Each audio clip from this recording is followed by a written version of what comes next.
they might sound like. We were just asked to memorize and publicly recite the Apostles' Creed. That was all we were expected to believe. And it was always the same every year. The church existed to perpetuate something eternal and unchanging.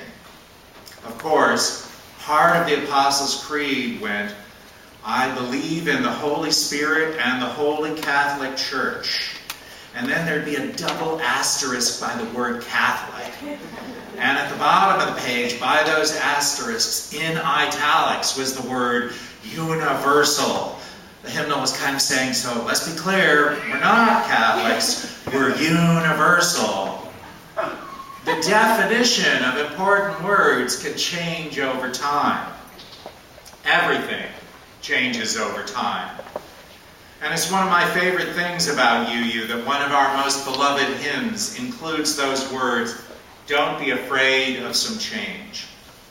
UU itself is changing all the time. A few years back, one of our late congregants, Dorothy Lyon, lent me her pocket guide to the American Unitarian Association, published in 1950.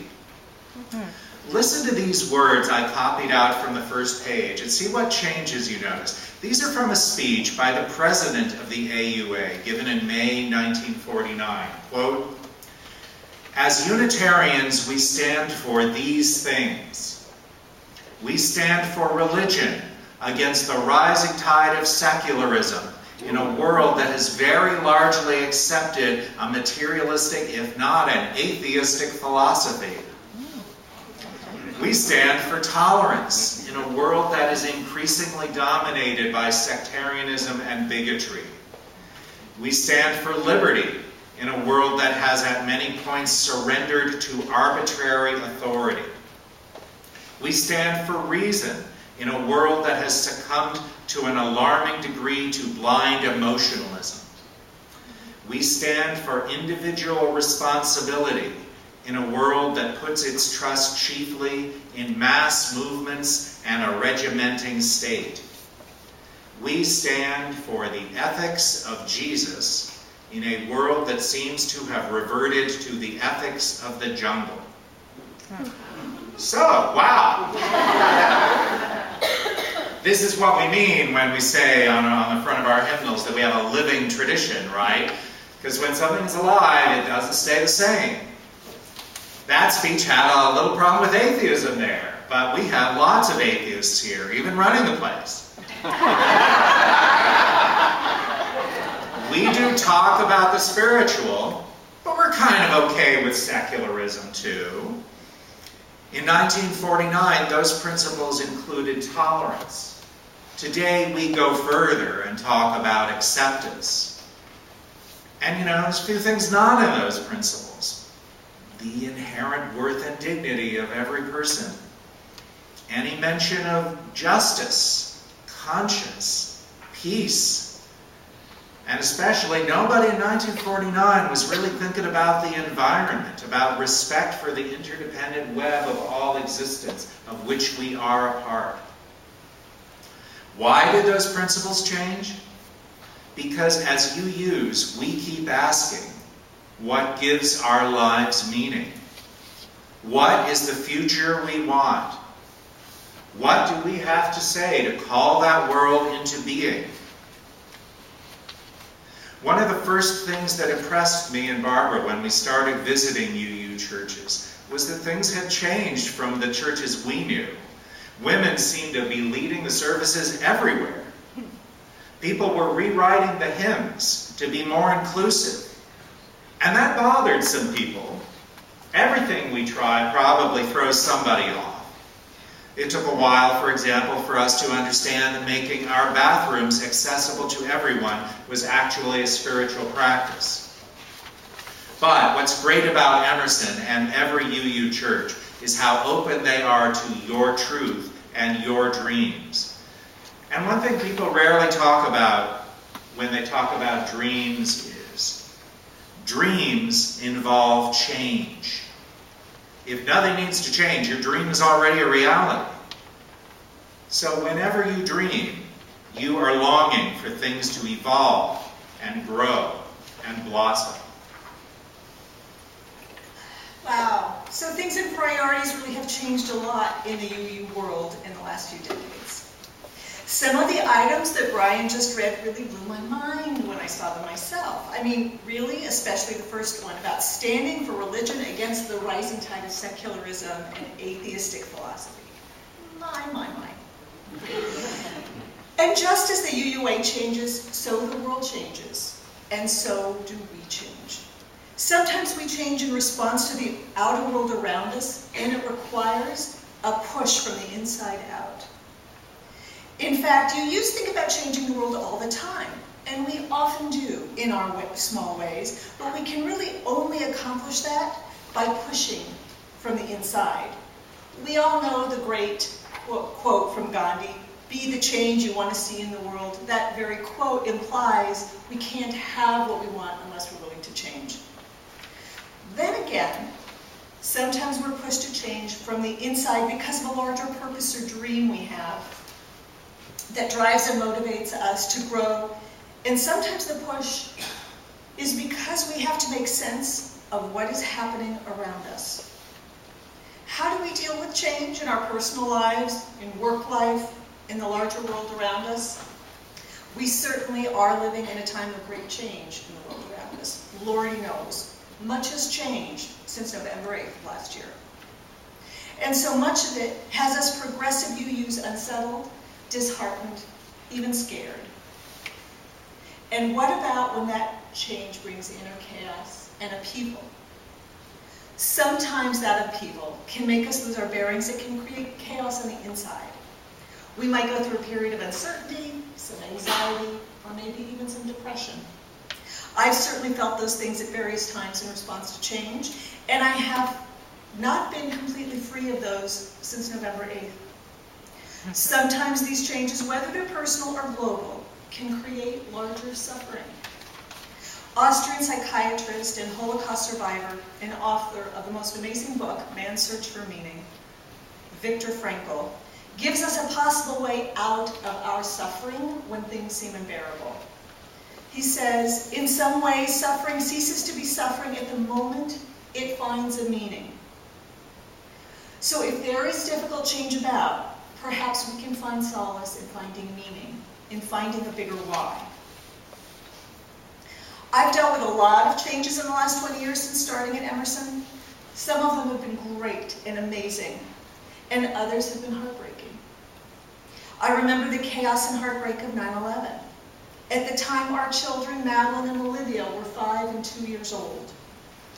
How was I going to, as a parent, have hope for my children and the future after such an unprecedented event that had us all reeling in shock? The only way I could do it at that moment was to find the meaning in my children and in being a parent to them. I grounded myself in the meaning and purpose of parenting 2 amazing little beings, helping to guide them into the best beings I could. For me, the meaning was in making 9/11 a wake-up call, pulling me back to consciousness, reminding me about priorities. Don't get distracted. Stay aware and act and be active. But life is about being in the present, reveling and celebrating in the moment, present enough to give my children the very best of me. That's how I made meaning of that event. And that realization was pivotal. And now when I'm challenged by feelings of helplessness or hopelessness about so many things happening today, I have to go back to find meaning. Because as Viktor Frankl says, those who have a why to live can bear almost any how. So I figured if I have a big enough why, even Donald Trump can be bearable. So what is the meaning now that is big enough to lift me up during these times that feel so overwhelming with problems? So that meaning now, yes, it is in part still my children, but you know what? They're grown up, they're off living their own lives, and my relationship with them is still very strong, and I'm still part of their lives, of course, but it's a very hands-off kind of, I sit back and have my life while they're off having theirs. I found 2 areas that I need to focus on. The first is, partly as I get older, I recognize more and more what matters to me most and brings me most joy are the connections in my life and my relationships. So I've made concerted efforts and a commitment, really, to connect more and spend more time with the friends that matter to me, and prioritizing my relationships with people over the to-do list. I don't let the chores, the busyness, the long list of things to do get in the way anymore. Who cares if the list doesn't get done? I've decided it just doesn't matter. What brings me joy and meaning are those relationships. But in some ways that's not enough either. It still requires a bigger push from the inside. I have to go beyond that. And it is in part the UU principles that inspire me and guide me to do so. In this terribly chaotic, uncertain, and maddening time, I am guilty of having let myself get angry, judgmental, sanctimonious, and even let myself feel quite superior. I've not thought many kind things about Donald Trump and those that enable him. So how exactly does one make meaning out of him and all he brings with him? Where do I push myself there?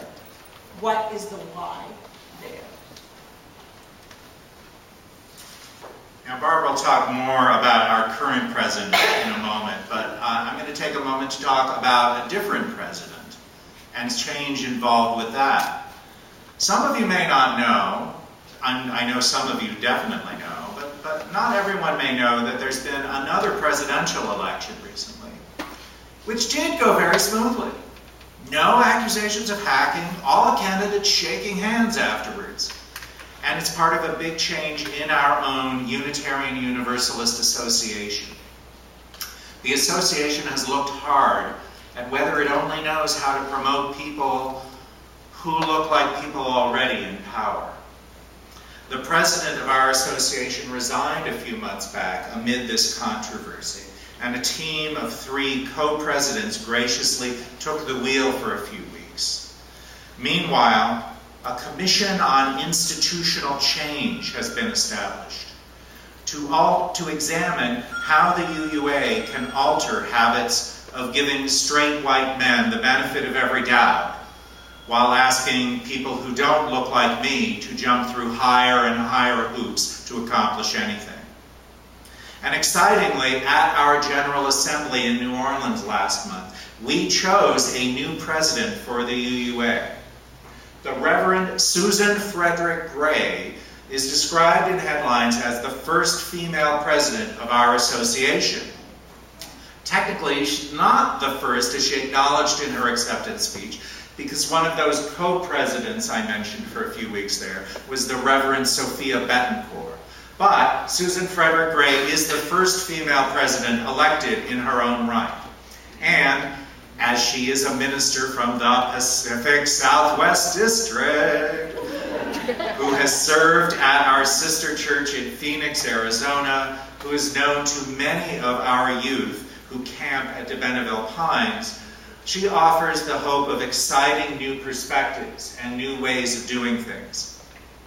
In her acceptance speech, she said, "I'm grateful to be the 9th president of the UUA. This truly is a defining moment, and the stakes are very high. We have deep work to do within our association and our tradition, and critical work to do beyond. And no president can do this work on her own.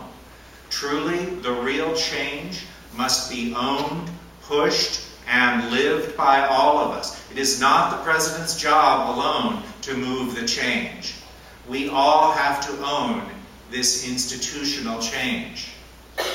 I will do my best to carry out this presidency with compassion and with courage, with strength and with humility, and with a practice of collaboration and a willingness to risk and change in order to have a greater impact in the lives of our people, our congregations and communities, and in the larger world.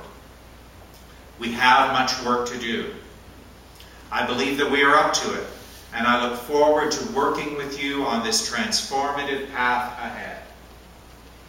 One word that strikes me so strongly in her remarks is the word risk. Because all change, all growth involves risk. That's why 2 of these songs we sang today include the words, "Don't be afraid. Be not afraid." Because change can make us afraid. The uncertain feels dangerous. It means pressing the envelope, living outside our comfort zones. And I confess, I like being comfortable. I have as much work to do on that front as anybody. Yet the same way that we are not the Unitarians of 1949, our grandchildren in equal distance away from us, which would be the year 2065, those grandchildren should look back today and think, wow, we are not the UUs of 2017. Look how things have changed.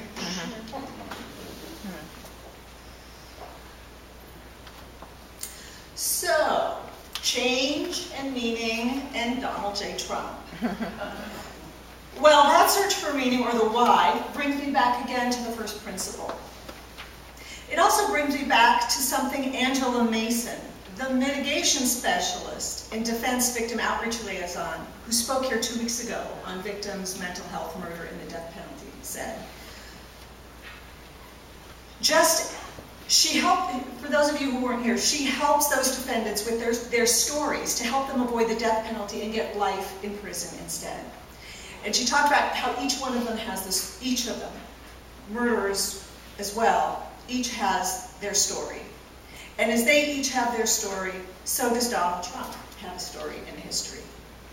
He didn't emerge fully formed from Zeus's head, though he might think he did. This is a man who is profoundly damaged, and I find I must distinguish between the man and the actions. I disagree with him profoundly, and I can still agitate and resist and march and call Congress people, but I've realized that for me the why is to grow and evolve in response to him. I can do all of these things over here, the resisting, the calling, the marching, but how do I make sense of this is for me to change and grow my insides. As Viktor Frankl said, if we can't change the circumstances, then we are called to change ourselves and our reactions to them. I have to stop, frankly, the hateful comments. I have to remember that he's obviously damaged. Bullies usually are. Narcissists usually are. Manipulators and cheats usually are. So when you have that combination together, there's really no doubt what's going on here. You've got a incomplete human being. And so action's pretty obvious. You don't have to be Sigmund Freud to figure out that he's a damaged human being. So actually there's an even bigger challenge for me. And that is how I think about his supporters and the people who voted for him. How do I make meaning in a world where people who have those kinds of values in such big numbers exist? And it's a very real and immediate problem for me. One of the communities I grew up in as an adolescent was the Croatian American community in downtown Los Angeles. They probably voted exclusively for Donald Trump. Now, I don't really have much contact with them anymore, but you remember adolescence, how intensely you felt about the people in your life. I adored these people. So, how can I make sense of how people who once meant so much to me, how they see the world, given that the way they see the world often threatens the very things that I think are valuable and important. And I'm quite sure that the reverse is true.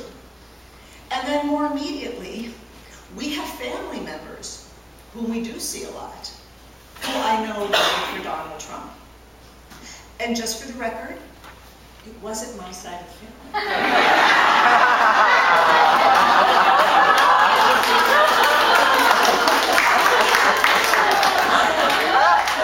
How do I hold them in my heart with respect, with love, with compassion? And what about all those legions of Trump voters I don't know at all, whose stories I don't know? I have to say, I haven't been doing right by them. I have been judgmental, dismissive, and have said some pretty awful sweeping statements about them and those people. Who am I being when I do that? If I take a moment to think about it, instead of getting all caught up in the chaos and the fear and the reactivity, I'm being someone I absolutely don't want to be.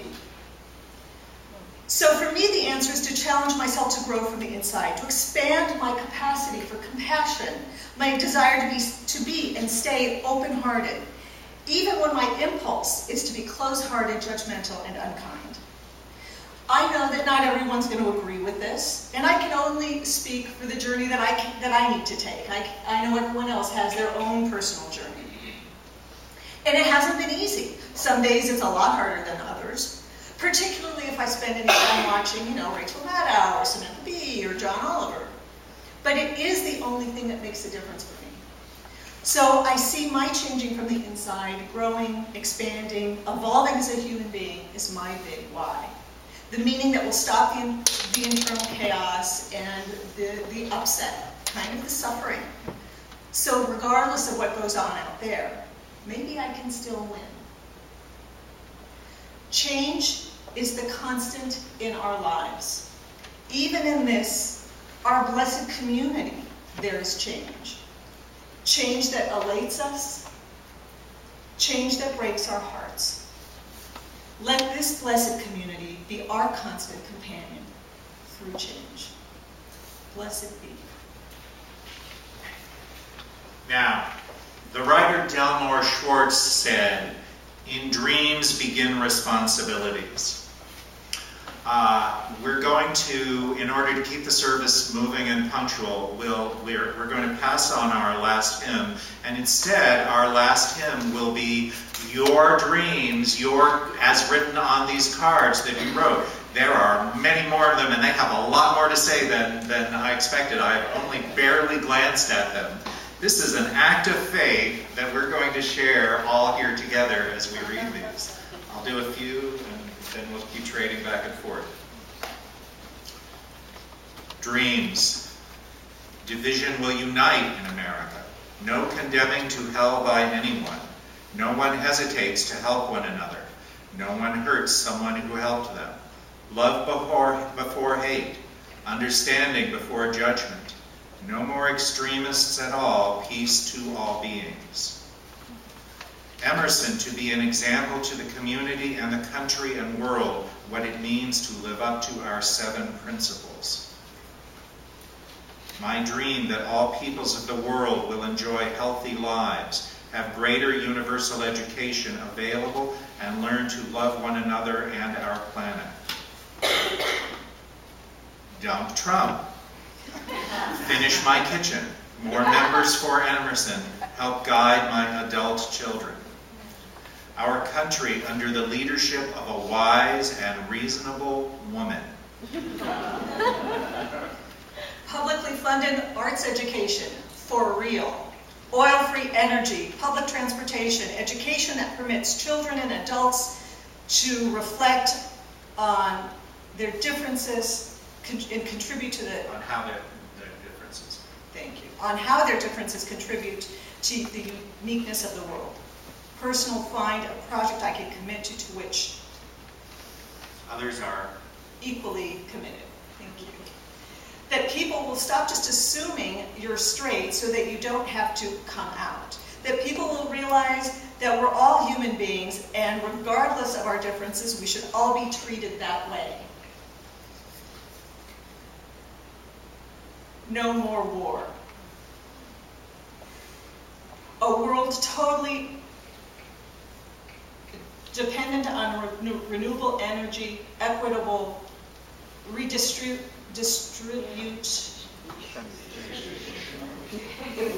yes, but it says redistribute. Redistribution of the social and financial welfare and investment. Vast increase in investment in children's security and education. I dream of deeper connections with people on a consistent basis, less busy, more presence. That I will strive harder to live compassionately and respectfully toward those near to me. That humanity will embrace its deep diversity and tolerate that diversity in peace. A country where healthcare, mental and physical, is a maybe joyful right and not a responsibility. Unity in diversity. harmony in relationships, growing ever upward and outward. Peace, world, Emerson, personal, good health. Scarlett writes, I wish it were my birthday every day. For Trump to be out and Hillary in, do-over election. Peace and kindness, love. Peace everywhere in the world, understanding among peoples. I hope we can learn to see this earth as one big system and love it enough to protect it. Healthy planet Earth. I dream that the world will be a safe place for our children. So continuing that earlier theme, Judy writes, I wish it was my birthday today. I want to party. I dream of a unicorn with a golden crown. I dream of those who have gone before us. I dream of those kind souls as yet unmet. I wish for world peace. I wish Trump would be impeached. I wish we had an honest government. I wish everyone had enough food, love, safety, and shelter. Solar panels at Emerson and cool pavement in our parking lot. A growing congregation. Do not dream about life. Make your life into a dream. Harmony and peace and gratitude in my family. It all flows from there. Ireland. Health, peace, understanding, caring, understanding, preservation of nature, acceptance, calmness, global nutrition, equality. Retirement. A dream for our country united by understanding, respect, and love. A dream, or is it a fantasy, for a long-term committed relationship? I dream that someday soon the people in our country will stop viewing the others in our country as enemies and start viewing them as sisters and brothers on a common journey. Revive screens.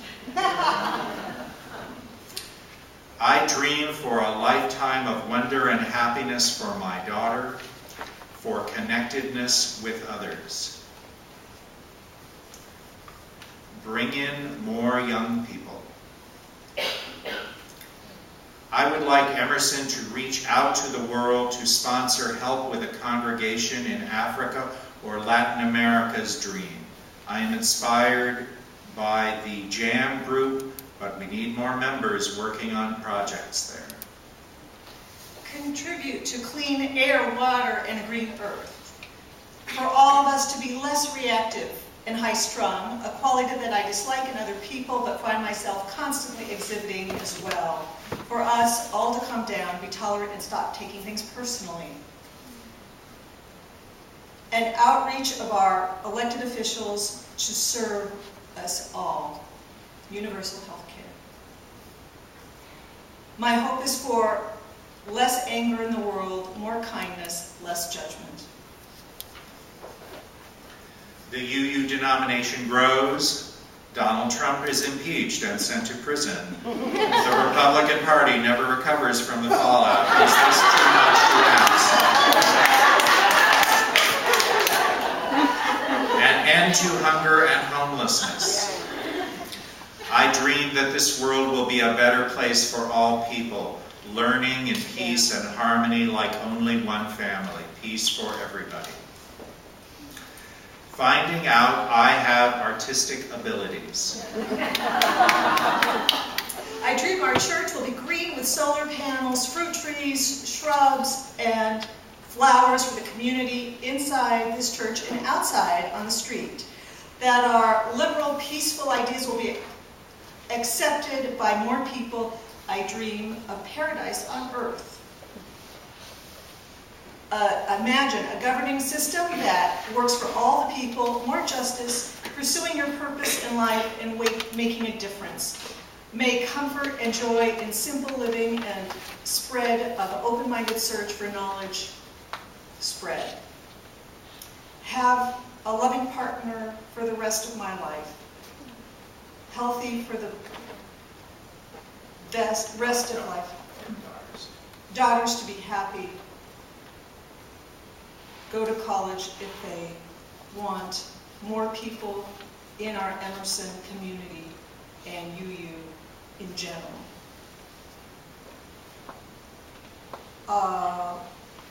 Dream, freedom, music, be involved with music and art, healing arts.